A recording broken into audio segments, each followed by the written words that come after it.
Hi there, this is Summer with Roots Up, and today in this video I'm going to talk to you about what a teacher toolbox is and why you need it in your classroom. So we are going to flip the camera around, and over here, this is what I like to call my teacher toolbox. I bought this unit off of Amazon, and I'll kind of flip the camera back, okay.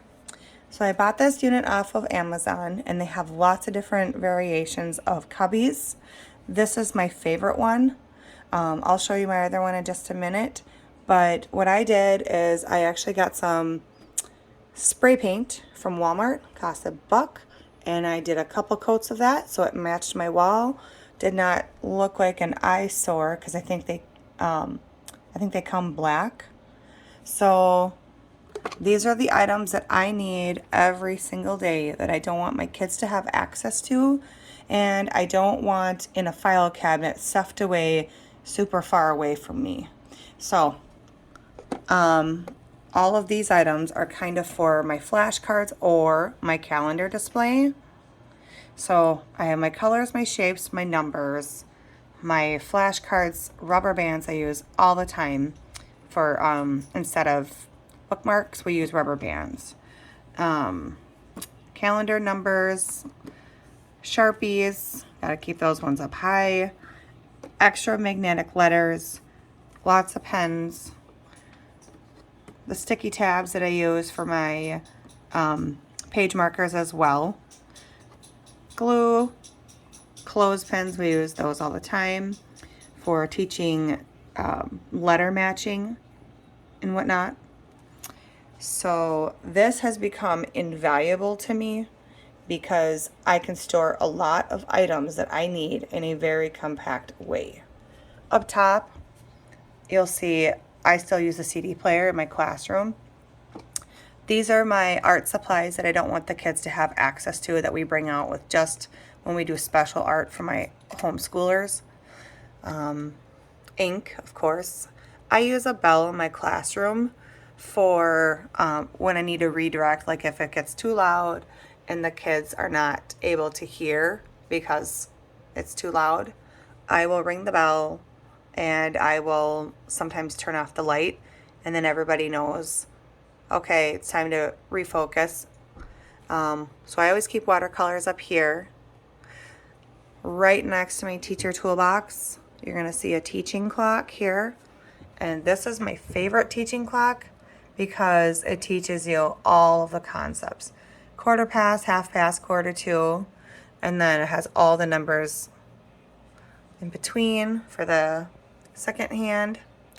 This is the CD player that I use, and I really like it. The whole thing is a speaker. I got it on Amazon. You pull the cord, and that's how you turn it on and off. It also comes with a remote. So I'm going to jump over and show you my other teacher toolbox. This one I do not use as much, and I do plan on updating this, but I did want to give you a quick run through of material that I use mainly for my preschool. So the one over here is for everything, but over here these are craft materials that I use often. So up here you're going to see all of my letters, coins. I always keep like nails and stuff in here because anytime I need to fix something or hang something, I don't want to go dig out of the toolbox. So I have that. Any buttons that we need for counting, or just buttons that we just use for crafts that I don't really care if we want to use them for eyes or whatnot. Anything, I use oils in my classroom. Magnets, paper clips, these should be over here because I use them all the time. I use these clasps. These are probably the two most used items. Paper clips, clasps, and rubber bands. I always like to have a whistle for when we go outside. Oh, looks like these are I use these rings too. Looks like I got a relabel. Dice, remotes. I got to relabel some of these because I don't use these foam things anymore. I do use the sequins quite a bit, but I use popsicle sticks, twine, and then I used to keep my whiteboard tools here, but I just glued magnets to them and stuck them on the whiteboard. Every classroom needs an extra caps container. So when we lose a cap, we just go grab one from out of there. On top, I have all my stamps, and I sorted my stamps by like season or letters and numbers. So I'm going to move all my stamps down here because we barely ever use them anymore because they're just not really accessible. And this is a sand tray.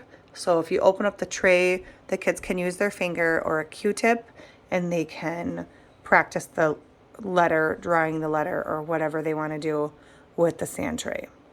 So these are my teacher toolboxes, and I consider these of the utmost importance for me with my classroom because, like I said before, I can store a lot of little tiny items in a very efficient way. If you have any questions at all, be sure to leave a comment and I will answer them as quick as I can.